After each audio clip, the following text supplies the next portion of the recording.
Chapter 3. Persons of Mean and Vile Condition.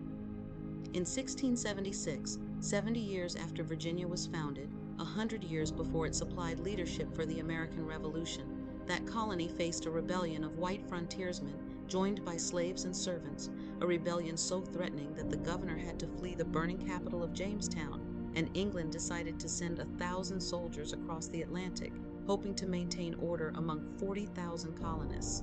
This was Bacon's rebellion. After the uprising was suppressed, its leader, Nathaniel Bacon, dead and his associates hanged, Bacon was described in a Royal Commission report. He was said to be about 4 or 5 and 30 years of age, indifferent, tall but slender, black-haired, and of an ominous, pensive, melancholy aspect, of a pestilent and prevalent logical discourse tending to atheism. He seduced the vulgar and most ignorant people to believe, 2/3 of each county being of that sort, so that their whole hearts and hopes were set now upon Bacon. Next, he charges the governor as negligent and wicked, treacherous and incapable, the laws and taxes as unjust and oppressive, and cries up absolute necessity of redress.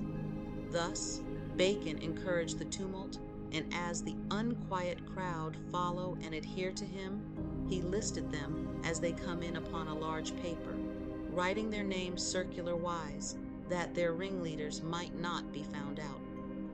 Having cornered them into this circle, given them brandy to wind up the charm, and enjoined them by an oath to stick fast together, and to him and the oath being administered, he went and infected New Kent County ripe for rebellion.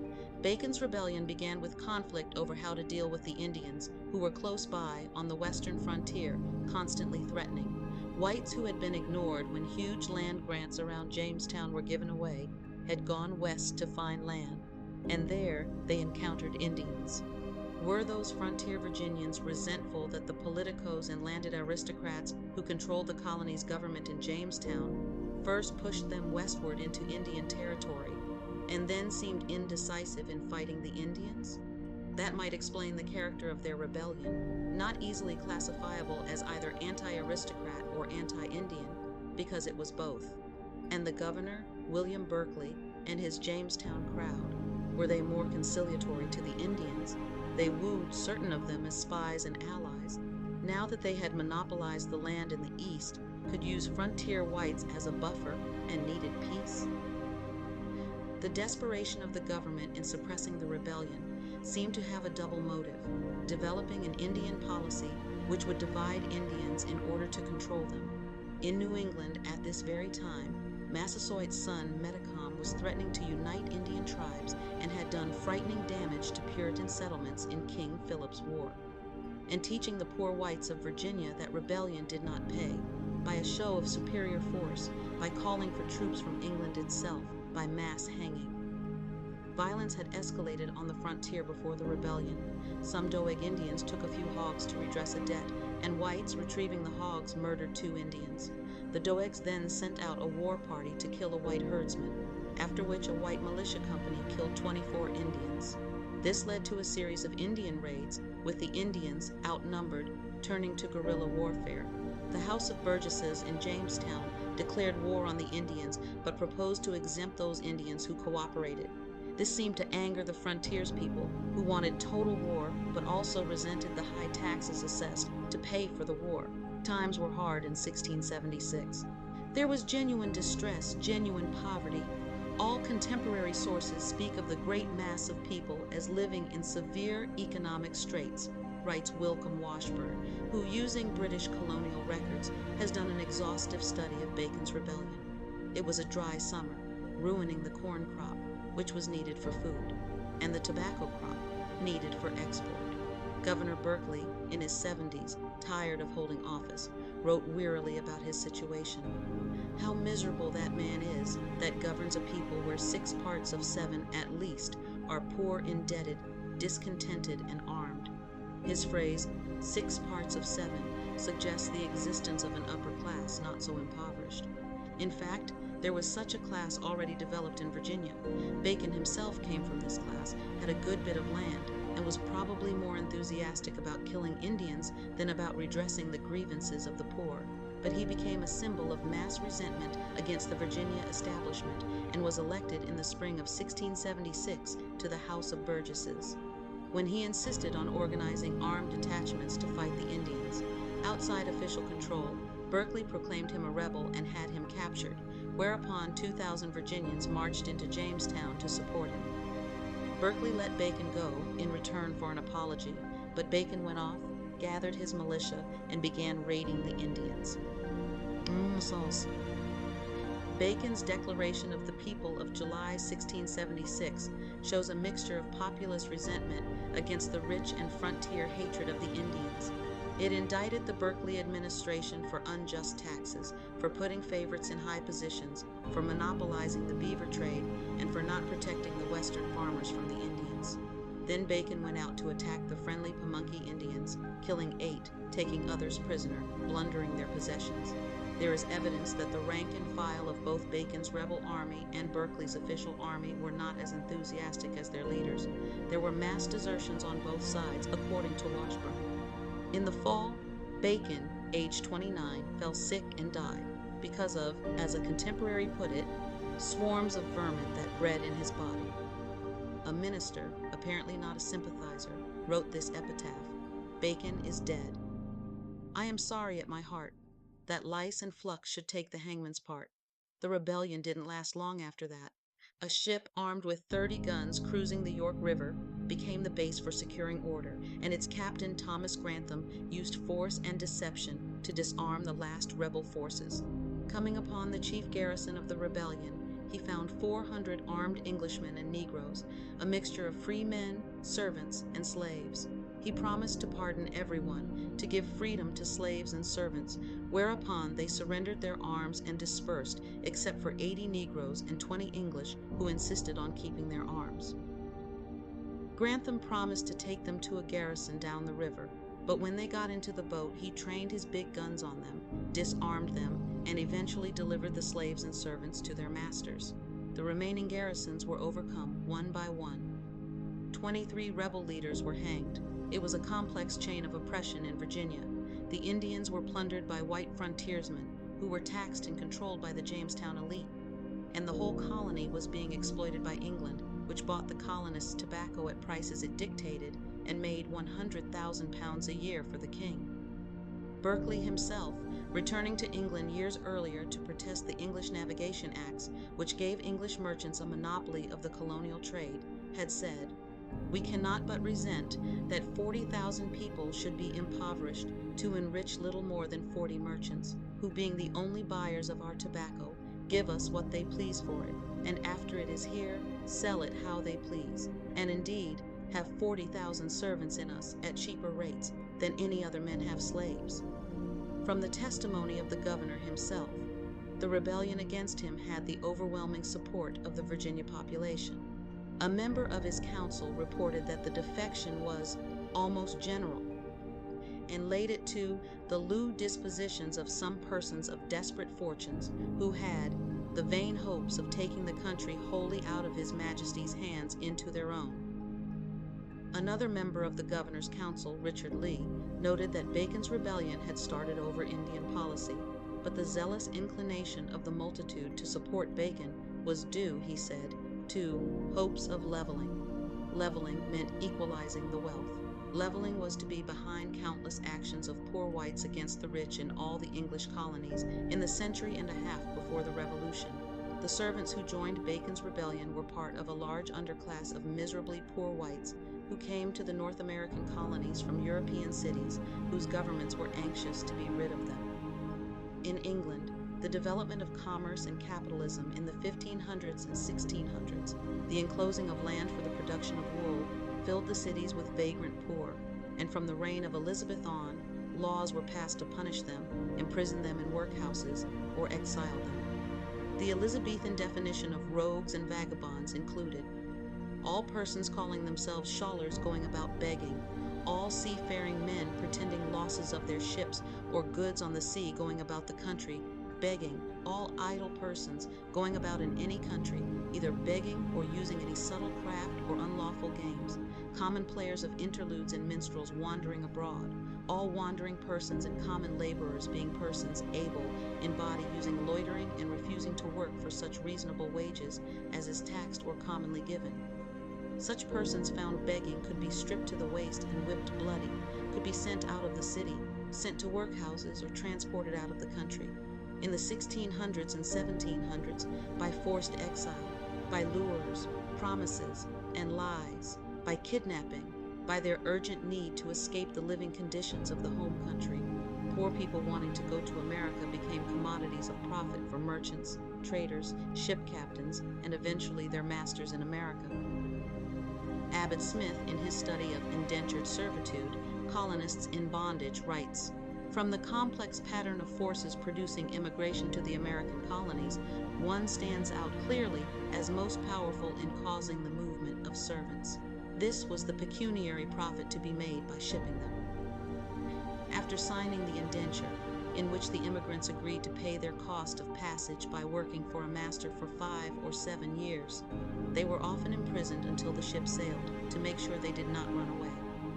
In the year 1619, the Virginia House of Burgesses, born that year as the first representative assembly in America, it was also the year of the first importation of black slaves, provided for the recording and enforcing of contracts between servants and masters.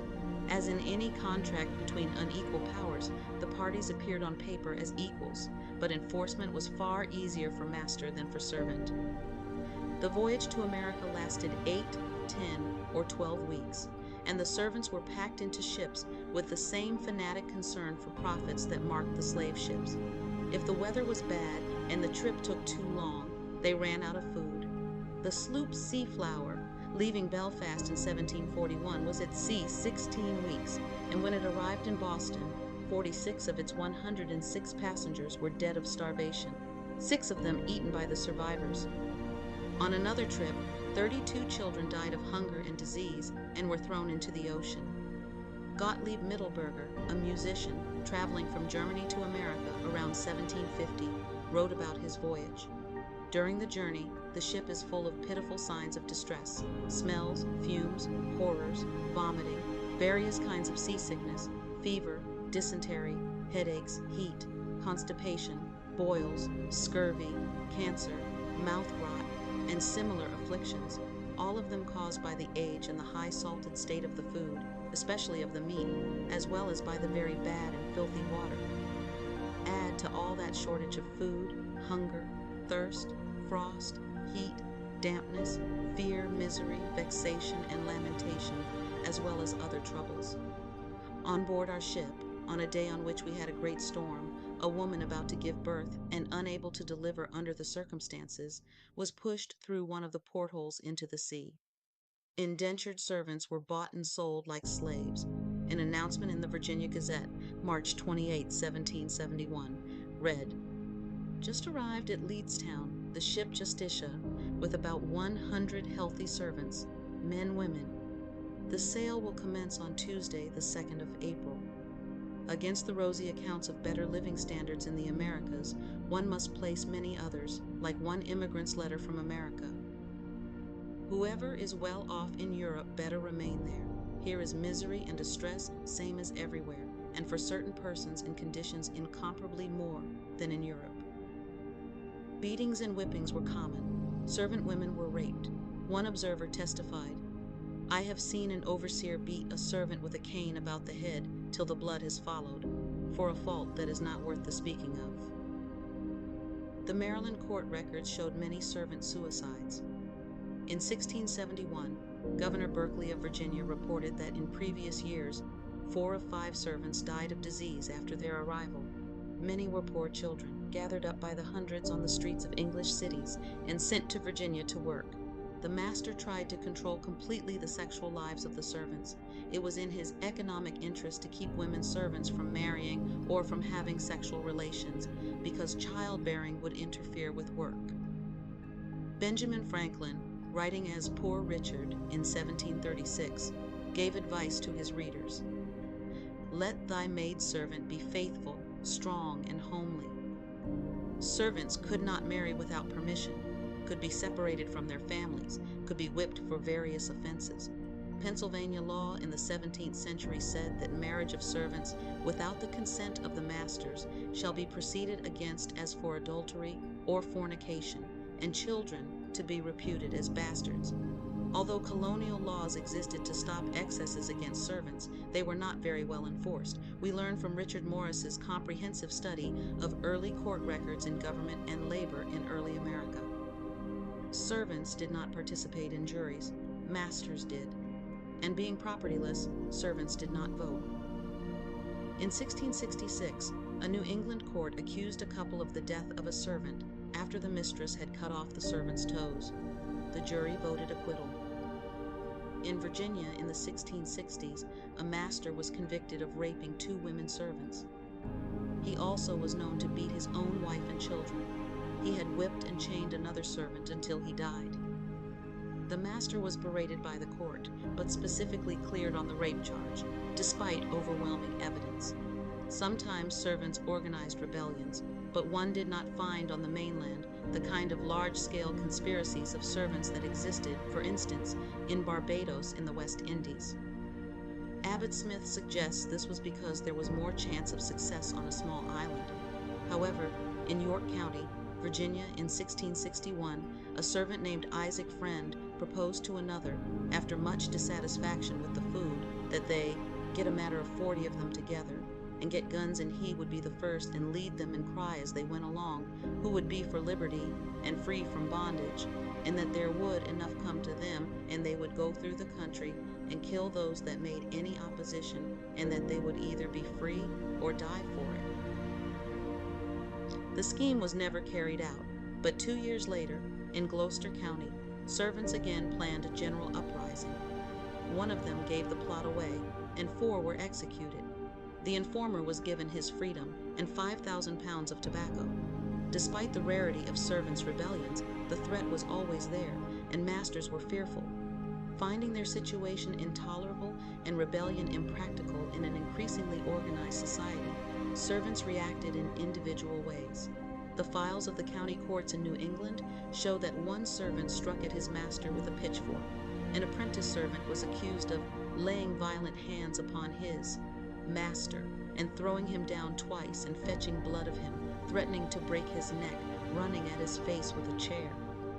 One maidservant was brought into court for being bad, unruly, sullen, careless, destructive, and disobedient. After the participation of servants in Bacon's rebellion, the Virginia legislature passed laws to punish servants who rebelled. The preamble to the act said, "Whereas many evil-disposed servants in these late times of horrid rebellion, taking advantage of the looseness and liberty of the time, did depart from their service and followed the rebels in rebellion, wholly neglecting their master's employment, whereby the said masters have suffered great damage and injury." 2 companies of English soldiers remained in Virginia to guard against future trouble, and their presence was defended in a report to the Lords of Trade and Plantation, saying, "Virginia is at present poor and more populous than ever. There is great apprehension of a rising among the servants, owing to their great necessities and want of clothes. They may plunder the storehouses and ships. Escape was easier than rebellion." Numerous instances of mass desertions by white servants took place in the southern colonies, reports Richard Morris on the basis of On Inspection of Colonial Newspapers in the 1700s. The atmosphere of 17th century Virginia, he says, was charged with plots and rumors of combinations of servants to run away. The Maryland court records show in the 1650s a conspiracy of a dozen servants to seize a boat and to resist with arms if intercepted. They were captured and whipped. The mechanism of control was formidable. Strangers had to show passports or certificates to prove they were free men. Agreements among the colonies provided for the extradition of fugitive servants. These became the basis of the clause in the U.S. Constitution that persons held to service or labor in one state, escaping into another, shall be delivered up. Sometimes servants went on strike. One Maryland master complained to the provincial court in 1663 that his servants did peremptorily and positively refuse to go and do their ordinary labor. The servants responded that they were fed only beans and bread, and they were so weak, we are not able to perform the employments he puts us upon. They were given 30 lashes by the court. More than half the colonists who came to the North American shores in the colonial period came as servants. They were mostly English in the 17th century, Irish and German in the 18th century. More and more slaves replaced them as they ran away to freedom or finished their time. But as late as 1755, white servants made up 10% of the population of Maryland. What happened to these servants after they became free? There are cheerful accounts in which they rise to prosperity, becoming landowners and important figures. But Abbott Smith, after a careful study, concludes that colonial society was not democratic and certainly not equalitarian. It was dominated by men who had money enough to make others work for them. And few of these men were descended from indentured servants, and practically none had themselves been of that class. After we make our way through Abbott Smith's disdain for the servants, as men and women who were dirty and lazy, rough, ignorant, lewd, and often criminal, who thieved and wandered, had bastard children, and corrupted society with loathsome diseases, we find that about 1 in 10 was a sound and solid individual who would, if fortunate, survive his seasoning, work out his time, take up land, and wax decently prosperous. Perhaps another 1 in 10 would become an artisan or an overseer.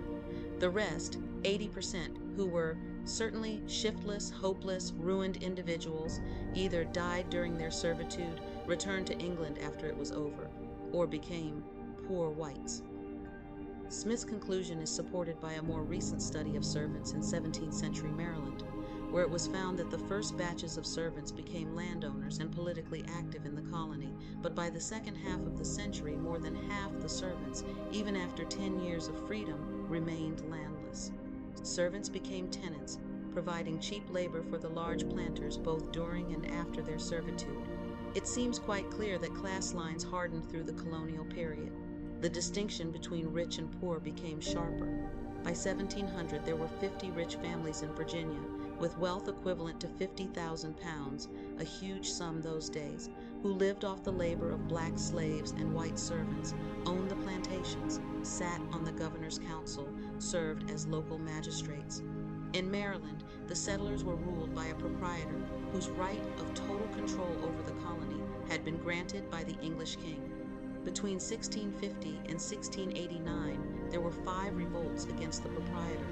In the Carolinas, the fundamental constitutions were written in the 1660s by John Locke, who is often considered the philosophical father of the Founding Fathers and the American system.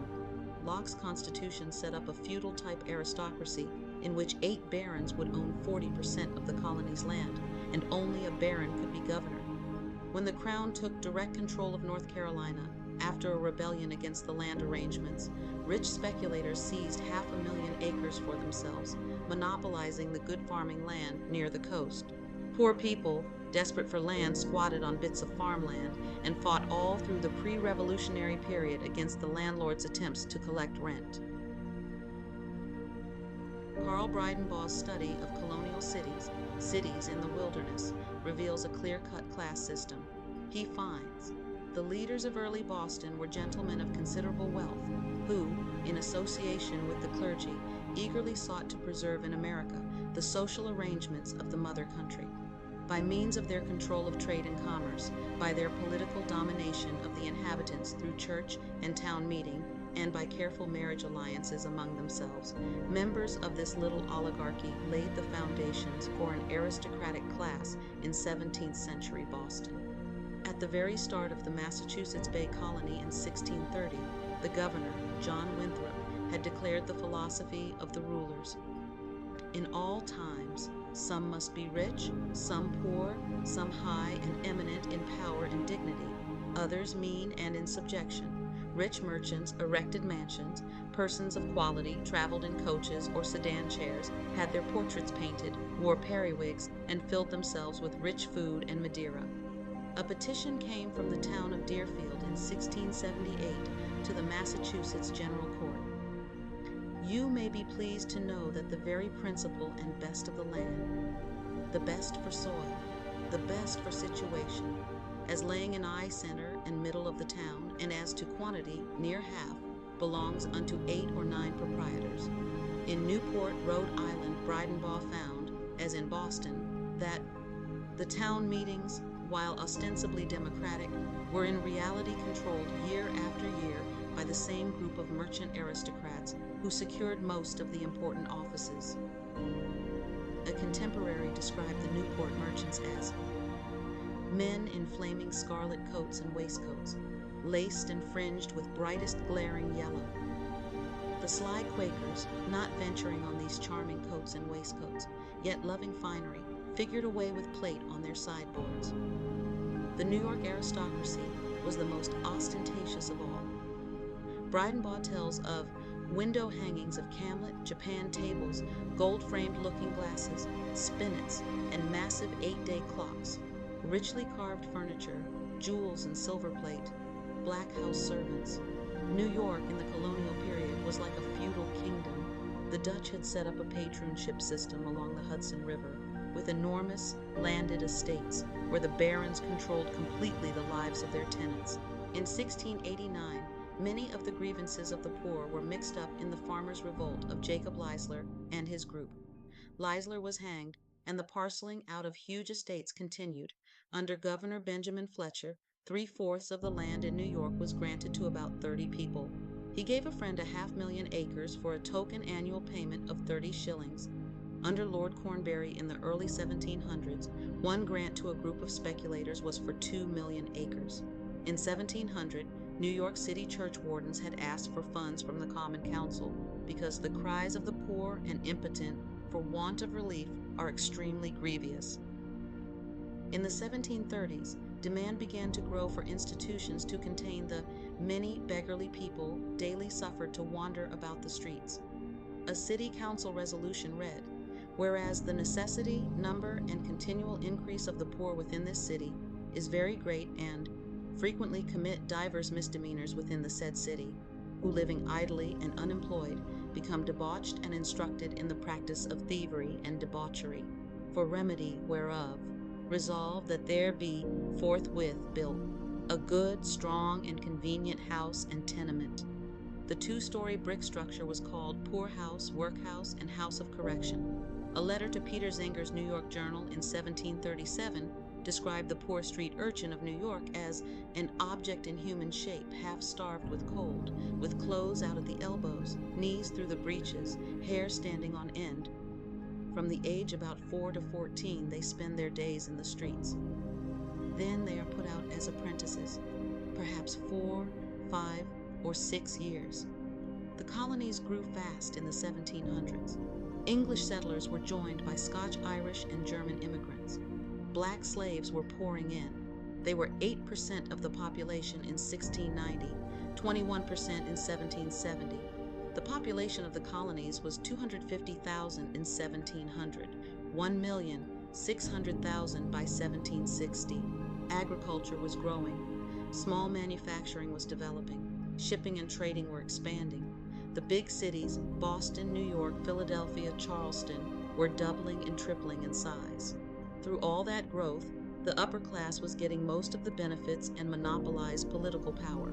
A historian who studied Boston tax lists in 1687 and 1771 found that in 1687 there were, out of a population of 6,000, about 1,000 property owners, and that the top 5%, 1% of the population, consisted of 50 rich individuals who had 25% of the wealth.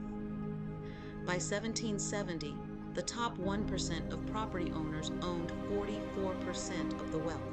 As Boston grew from 1687 to 1770, the percentage of adult males who were poor, perhaps rented a room, or slept in the back of a tavern, owned no property, doubled from 14% of the adult males to 29%, and loss of property meant loss of voting rights. Everywhere the poor were struggling to stay alive, simply to keep from freezing in cold weather.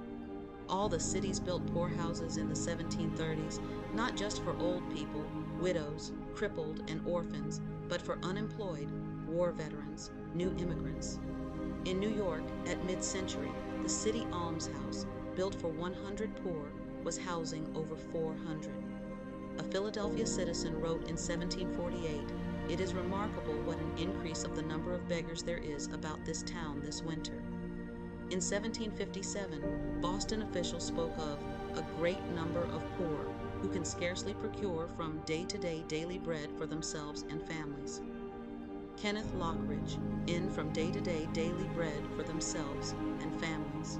Kenneth Lockridge, in a study of colonial New England, found that vagabonds and paupers kept increasing, and the wandering poor were a distinct fact of New England life in the middle 1700s. James T. Lemon and Gary Nash found a similar concentration of wealth, a widening of the gap between rich and poor, in their study of Chester County, Pennsylvania, in the 1700s. The colonies, it seems, were societies of contending classes, a fact obscured by the emphasis in traditional histories on the external struggle against England, the unity of colonists in the Revolution. The country, therefore, was not born free, but born slave and free, servant and master, tenant and landlord, poor and rich. As a result, the political authorities were opposed frequently, vociferously, and sometimes violently. According to Nash, outbreaks of disorder punctuated the last quarter of the 17th century, toppling established governments in Massachusetts, New York, Maryland, Virginia, and North Carolina. Free white workers were better off than slaves or servants, but they still resented unfair treatment by the wealthier classes. As early as 1636, an employer off the coast of Maine reported that his workmen and fishermen fell into a mutiny because he had withheld their wages. They deserted en masse. 5 years later, carpenters in Maine, protesting against inadequate food, engaged in a slowdown. At the Gloucester shipyards in the 1640s, what Richard Morris calls the first lockout in American labor history took place when the authorities told a group of troublesome shipwrights they could not work a stroke of work more. There were early strikes of coopers, butchers, bakers, protesting against government control of the fees they charged. Porters in the 1650s in New York refused to carry salt, and carters, truckers, teamsters, carriers who went out on strike were prosecuted in New York City for not obeying the command and doing their duties as becomes them in their places. In 1741, bakers combined to refuse to bake because they had to pay such high prices for wheat. A severe food shortage in Boston in 1713 brought a warning from town selectmen to the General Assembly of Massachusetts, saying the threatening scarcity of provisions had led to such extravagant prices that the necessities of the poor in the approaching winter must needs be very pressing. Andrew Belcher, a wealthy merchant, was exporting grain to the Caribbean because the profit was greater there. On May 19th, 200 people rioted on the Boston Common. They attacked Belcher's ships, broke into his warehouses looking for corn, and shot the lieutenant governor when he tried to interfere. 8 years after the bread riot on the Common, a pamphleteer protested against those who became rich by grinding the poor, by studying how to oppress, cheat, and overreach their neighbors. He denounced the rich, great, and potent, who, with rapacious violence, bear down all before them. In the 1730s in Boston, people protesting the high prices established by merchants demolished the public market in Dock Square, while, as a conservative writer complained, murmuring against the government and the rich people. No one was arrested, after the demonstrators warned that arrests would bring 500 men in solemn league and covenant who would off rich merchants. Around the same time in New York, an election pamphlet urged New York voters to join Shuttle the weaver, Plane the joiner, Drive the carter, Mortar the mason, Tar the mariner, Snip the tailor, Small rent, the fair-minded landlord, and John Poor the tenant, against Gripe the merchant, Squeeze the shopkeeper, Spintex, and Quibble the lawyer. The electorate was urged to vote out of office people in exalted stations who scorned those they call the vulgar, the mob, the herd of mechanics. In the 1730s, a committee of the Boston Town Meeting spoke out for Bostonians in debt who wanted paper money issued to make it easier to pay off their debts to the merchant elite. They did not want, they declared, to have our bread and water measured out to us by those who riot in luxury and wantonness on our sweat and toil. Bostonians rioted also against impressment, in which men were drafted for naval service. They surrounded the house of the governor, beat up the sheriff, locked up a deputy sheriff, and stormed the townhouse where the general court sat. The militia did not respond when called to put them down, and the governor fled. The crowd was condemned by a merchants' group as a riotous, tumultuous assembly of foreign seamen, servants, Negroes, and other persons of mean and vile condition. In New Jersey in the 1740s and 1750s, poor farmers occupying land, over which they and the landowners had rival claims, rioted when rents were demanded of them. In 1745, Samuel Baldwin, who had long lived on his land and who held an Indian title to it, was arrested for non-payment of rent to the proprietor and taken to the Newark jail. A contemporary described what happened then. The people in general, supposing the design of the proprietors was to ruin them. Wealthy elite that controlled the British colonies on the American mainland had 150 years of experience, had learned certain things about how to rule. They had various fears, but also had developed tactics to deal with what they feared. The Indians, they had found, were too unruly to keep as a labor force and remained an obstacle to expansion. Black slaves were easier to control, and their profitability for southern plantations was bringing an enormous increase in the importation of slaves, who were becoming a majority in some colonies and constituted 1/5 of the entire colonial population. But the blacks were not totally submissive, and as their numbers grew, the prospect of slave rebellion grew. With the problem of Indian hostility and the danger of slave revolts, the colonial elite had to consider the class anger of poor whites, servants, tenants, the city poor, the propertyless, the taxpayer, the soldier, and sailor. As the colonies passed their 100th year and went into the middle of the 1700s, as the gap between rich and poor widened, as violence and the threat of violence increased, the problem of control became more serious. What if these different despised groups, the Indians, the slaves, the poor whites, should combine? Even before there were so many blacks in the 17th century, there was, as Abbott Smith puts it, a lively fear that servants would join with Negroes or Indians to overcome the small number of masters.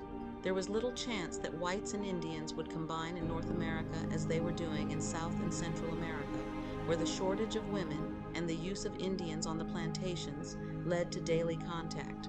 Only in Georgia and South Carolina, where white women were scarce, was there some sexual mixing of white men and Indian women. In general, the Indian had been pushed out of sight, out of touch. One fact disturbed: whites would run off to join Indian tribes or would be captured in battle and brought up among the Indians, and when this happened, the whites, given a chance to leave, chose to stay in the Indian culture. Indians, having the choice, almost never decided to join the whites. Hector St. Jean Crèvecoeur, the Frenchman who lived in America for almost 20 years, told, in letters from an American farmer, how children captured during the 7 Years' War and found by their parents, grown up and living with Indians, would refuse to leave their new families. There must be in their social bond, he said, something singularly captivating and far superior to anything to be boasted among us.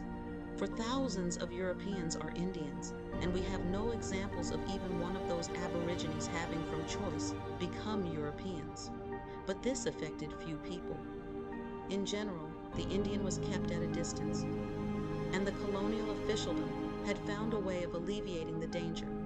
By monopolizing the good land on the eastern seaboard, they forced landless whites to move westward to the frontier, there to encounter the Indians and to be a buffer for the seaboard, rich against Indian troubles, while becoming more dependent on the government for protection. Bacon's rebellion was instructive. To conciliate a diminishing Indian population at the expense of infuriating a coalition of white frontiersmen was very risky. Better to make war on the Indian, gain the support of the white, divert possible class conflict by turning poor whites against Indians for the security of the elite. Might blacks and Indians combine against the white enemy? In the northern colonies, except on Cape Cod, Martha's Vineyard, and Rhode Island, where there was close contact and sexual mixing, there was not much opportunity for Africans and Indians to meet in large numbers. New York had the largest slave population in the North, and there was some contact between blacks and Indians, as in 1712 when Africans and Indians joined in an insurrection. But this was quickly suppressed. In the Carolinas, however, whites were outnumbered by black slaves and nearby Indian tribes. In the 1750s, 25,000 whites faced 40,000 black slaves, with 60,000 Creek, Cherokee, Choctaw, and Chickasaw Indians in the area. Gary Nash writes, Indian uprisings that punctuated the colonial period and a succession of slave uprisings and insurrectionary plots that were nipped in the bud kept South Carolinians sickeningly aware that only through the greatest vigilance and through policies designed to keep their enemies divided could they hope to remain in control of the situation. The white rulers of the Carolinas seemed to be conscious of the need for a policy, as one of them put it, to make Indians and Negroes a check upon each other, lest by their vastly superior numbers we should be crushed by one or the other. And so, laws were passed prohibiting free blacks from traveling in Indian country. Treaties with Indian tribes contained clauses requiring the return of fugitive slaves. Governor Littleton of South Carolina wrote in 1738, "It has always been the policy of this government to create an aversion in them, Indians to Negroes." Part of this policy involved using black slaves in the South Carolina militia to fight Indians. Still, the government was worried about black revolt, and during the Cherokee War in the 1760s, a motion to equip 500 slaves to fight the Indians lost in the Carolina Assembly by a single vote. Blacks ran away to Indian villages, and the Creeks and Cherokees harbored runaway slaves by the hundreds. Many of these were amalgamated into the Indian tribes, married, produced children, but the combination of harsh slave codes and bribes to the Indians to help put down black rebels kept things under control. It was the potential combination of poor whites and blacks that caused the most fear among the wealthy white planters. If there had been the natural racial repugnance that some theorists have assumed, control would have been easier, but sexual attraction was powerful across racial lines. In 1743, a grand jury in Charleston, South Carolina, denounced the too common practice of criminal conversation with Negro and other slave wenches in this province. Mixed offspring continued to be produced by white-black sex relations throughout the colonial period, in spite of laws prohibiting interracial marriage in Virginia, Massachusetts, Maryland, Delaware, Pennsylvania, the Carolinas, Georgia. By declaring the children illegitimate, they would keep them inside the black families, so that the white population could remain pure and in control. What made Bacon's rebellion especially fearsome for the rulers of Virginia was that black slaves and white servants joined forces. The final surrender was by 400 English and Negroes in arms at one garrison, and 300 freemen and African and English bondservants in another garrison. The naval commander who subdued the 400 wrote, "Most of them I persuaded to go to their homes, which accordingly they did, except about 80 Negroes and 20 English, which would not deliver their arms." All through those early years, black and white slaves and servants ran away together, as shown both by the laws passed to stop this and the records of the courts. In 1698, South Carolina passed a deficiency law, requiring plantation owners to have at least one white servant for every 6 male adult Negroes. A letter from the southern colonies in 1682 complained of no white men to superintend our Negroes or repress an insurrection of Negroes. In 1691, the House of Commons received a petition of diverse merchants, masters of ships, planters, and others trading to foreign plantations, setting forth that the plantations cannot be maintained without a considerable number of white servants, as well to keep the blacks in subjection as to bear arms in case of invasion. A report to the English government in 1721 said that in South Carolina, black slaves have lately attempted and were very near succeeding in a new revolution, and therefore it may be necessary to propose some new law for encouraging the entertainment of more white servants in the future. The militia of this province does not consist of above 2,000 men. Apparently, 2,000 were not considered sufficient to meet the threat. This fear may help explain why Parliament in 1717 made transportation to the New World a legal punishment for crime. After that, tens of thousands of convicts could be sent to Virginia, Maryland, and other colonies. It also makes understandable why the Virginia Assembly, after Bacon's rebellion, gave amnesty to white servants who had rebelled, but not to blacks. Negroes were forbidden to carry any arms, while whites finishing their servitude would get muskets, along with corn and cash. The distinctions of status between white and black servants became more and more clear. In the 1720s, with fear of slave rebellion growing, white servants were allowed in Virginia to join the militia as substitutes for white freemen. At the same time, slave patrols were established in Virginia to deal with the great dangers that may happen by the insurrections of Negroes. Poor white men would make up the rank and file of these patrols and get the monetary reward. Racism was becoming more and more practical.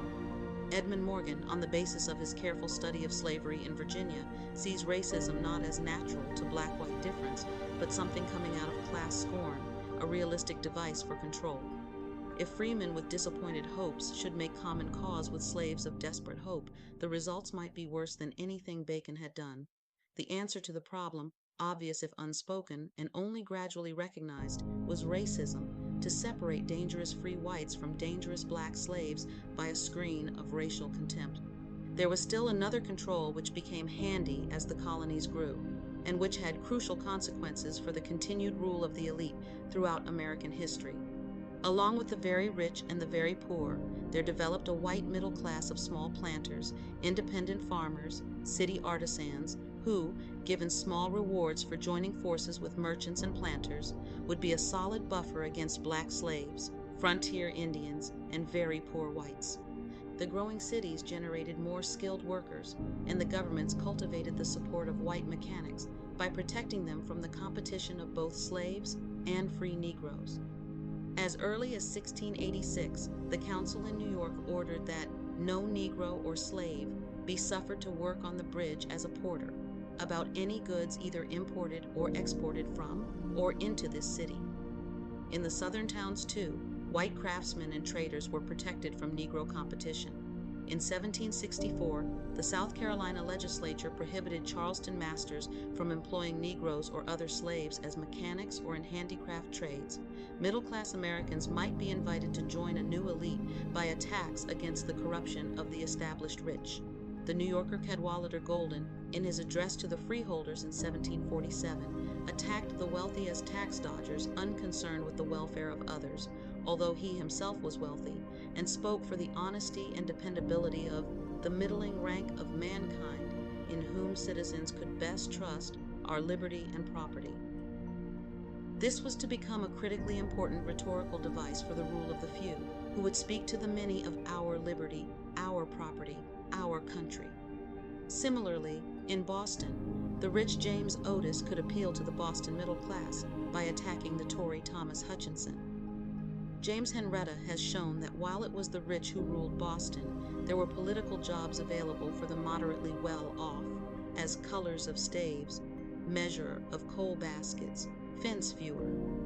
Aubrey Land found in Maryland a class of small planters who were not the beneficiary of the planting society as the rich were, but who had the distinction of being called planters, and who were respectable citizens with community obligations to act as overseers of roads, appraisers of estates, and similar duties. It helped the Alliance to accept the middle class socially in a round of activities that included local politics, dances, horse racing, and cockfights, occasionally punctuated with drinking brawls.